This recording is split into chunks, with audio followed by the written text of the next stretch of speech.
Assalamualaikum warahmatullahi wabarakatuh. Bismillah, alhamdulillah, salatu wassalamu ala rasulillah wa ba'du. Sahabat Kang Ihsan yang berbahagia, bagaimana hukum salaman ketika halal bihalal? Jadi ini terkadang terjadi perdebatan, ada orang yang tidak mau salaman dan orang yang mau salaman. Saya ingin membahas ini dari perspektif fikih, ya, dari fikih yang saya baca di Al-Fiqhu Al-Islami wa Adillatuhu yang ditulis oleh Syekh Wahbah Az-Zuhaili. Pertama kali yang harus kita lihat bahwa hukum asal salaman ini adalah sunnah, ya, berdasarkan hadis ma min muslimaini yaltaqiyani fayatasofahani, ya. Tidaklah dari dua orang muslim yang dia bertemu kemudian saling musafahah, saling bersalaman, illa ghufira lahuma, ya, kecuali keduanya diampuni oleh Allah qabla ayyaftariqa, sebelum keduanya itu berpisah. Nah, jadi kalau ada dua orang muslim bertemu, bersalaman, maka dosanya ini akan gugur. Ini kalau di hadis lain, dosanya akan gugur dari sela-sela jarinya itu. Jadi ini disunahkan kalau ketemu itu salaman. Lah, berapa batas orang itu boleh salaman? Batas orang boleh salaman itu adalah ketika dia sudah tidak kelihatan. Jadi misalnya ada orang dari dalam rumah, kemudian dia keluar rumah, masuk rumah lagi, itu sudah boleh salaman karena berarti sudah tidak terlihat dan sudah ada batasnya. Lah, bagaimana kalau orang bertemu ketika Idul Fitri itu? Boleh bersalaman, ya, bahkan itu dihukumi sunnah. Lah, yang perlu kita perhatikan adalah kepada siapa saja orang itu boleh bersalaman. Pertama adalah bersalaman itu dibolehkan pada jenis kelamin yang sama. Maksudnya adalah jika laki-laki ketemu dengan laki-laki, maka disunnahkan bersalaman. Jenis yang kedua adalah perempuan dengan perempuan, boleh bersalaman. Jadi perempuan ketemu dengan perempuan, disunahkan bersalaman. Nah, pertanyaannya kemudian, bagaimana jika bersalaman itu dengan orang yang dia berbeda jenis kelamin? Laki-laki kepada perempuan, perempuan kepada laki-laki. Maka kita lihat, pertama bahwa salaman yang berbeda jenis kelaminnya itu adalah sesama mahram. Kalau dia sesama mahram, ya, kita sudah paham, ya, teori mahram, yaitu orang-orang yang haram dinikahi, ya, misalnya disebutkan hurrimat alaikum ummahatukum wa banatukum, sampai akhir itu, diharamkan bagi kamu menikahi ibumu, anak perempuanmu, dan seterusnya. Itu yang disebut dengan mahram di dalam Al-Qur'an. Lah, kalau kita ketemu dengan kategori mahram, walaupun berbeda jenis kelamin, tetap disunahkan salaman. Kita bertemu ibu kita bertemu Mbak Yu kita ketemu Bude, Bule, ya, dan lain sebagainya.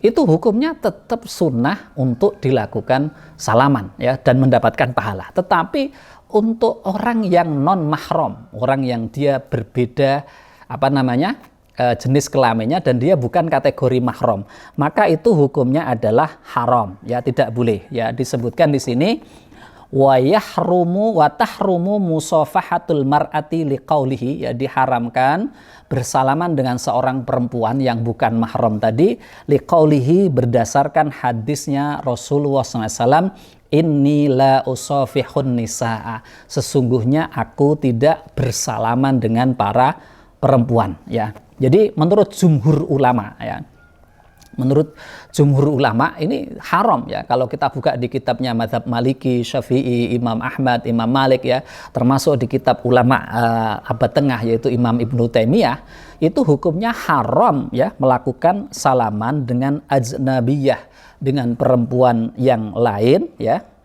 Ini hukumnya haram total, ya. Bahkan di hadis itu diancam jika ada orang bersalaman dengan orang yang bukan mahram, ya, disebutkan dalam hadis riwayat Ma'qil bin Yasar, Rasulullah SAW bersabda, li ayyud ana fi ra'si rajulin bi mihyatin min hadidin, yaitu ditusuknya kepala seorang laki-laki dengan pasak dari besi, khairun laku, itu dianggap lebih bagus baginya, min ayyamassam ra'atan la tahillu lahu, daripada dia menyentuh perempuan yang perempuan itu tidak halal baginya, yaitu perempuan yang punya hubungan mahram. Nah, kemudian pertanyaannya adalah apakah ini berlaku bagi semua perempuan? Ada yang membatasi, sebagian ulama itu, bahwa yang dilarang itu adalah perempuan yang masih muda, yang masih cantik, yang jika dia bersalaman itu akan menimbulkan syahwat. Nah, tetapi kalau menurut mazhab Syafi'i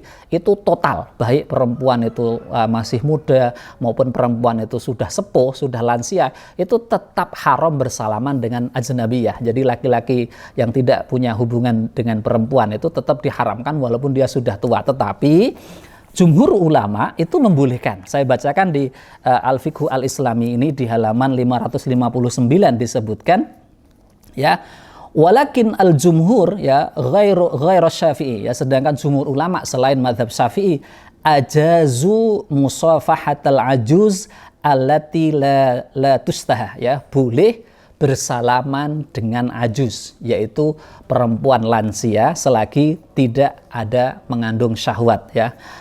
Wa masu yadiha, ya, dan menyentuh tangannya lah lin'idami khaufil fitnah, karena sudah tidak ada kekhawatiran munculnya fitnah. Jadi kalau misalnya ada seorang anak muda misalnya ketemu guru TK, tentu kan ini sudah selisihnya jauh sekali. Misalnya ada anak ketika itu umur 5 tahun, sementara gurunya itu umurnya adalah, misalnya ketika dia diajar di TK itu gurunya sudah umur 55 tahun. Ketika dia berumur 25 tahun, kan berarti sudah tambah 20 tahun. Tentu gurunya kan sudah berumur menjadi 70 tahun. Dia bersalaman dengan guru TK-nya itu boleh tidak? Lah kalau pakai teorinya jumhur itu boleh. Karena itu sudah la tustah, tidak ada lagi menimbulkan syahwat. Jadi boleh dengan ajuz, ya. Ajuz atau ajuzah, jadi lansia, orang-orang tua baik laki-laki maupun perempuan. Jadi kalau ada seorang perempuan salaman dengan laki-laki yang sepuh atau laki-laki muda bersalaman dengan perempuan yang sangat tua, kalau pakai pendapatnya jumhur itu dibolehkan. Sementara menurut Imam Syafi'i tetap dihukumi haram. Ya, menurut Imam Syafi'i ini wa harama syafi'iyatu al-massa wan nadhra lil mar'ati mutlaqan walau kanatil mar'atu ajuzan. Menurut mazhab Syafi'i bahwa menyentuh, melihat perempuan itu haram secara mutlak walau kanatil mar'atu ajuzan, walaupun perempuannya itu sudah lansia. Ini monggo. Ini kalau menurut Syafi'i ya hukumnya haram, tetapi menurut jumhur ya Maliki, Hanafi, kemudian Ahmad itu ada toleransi kalau perempuannya itu sudah lansia. Maka kita bisa lihat situasi apakah kita memerlukan salaman atau tidak ketika lebaran. Tetapi sekali lagi jika masih sama-sama muda,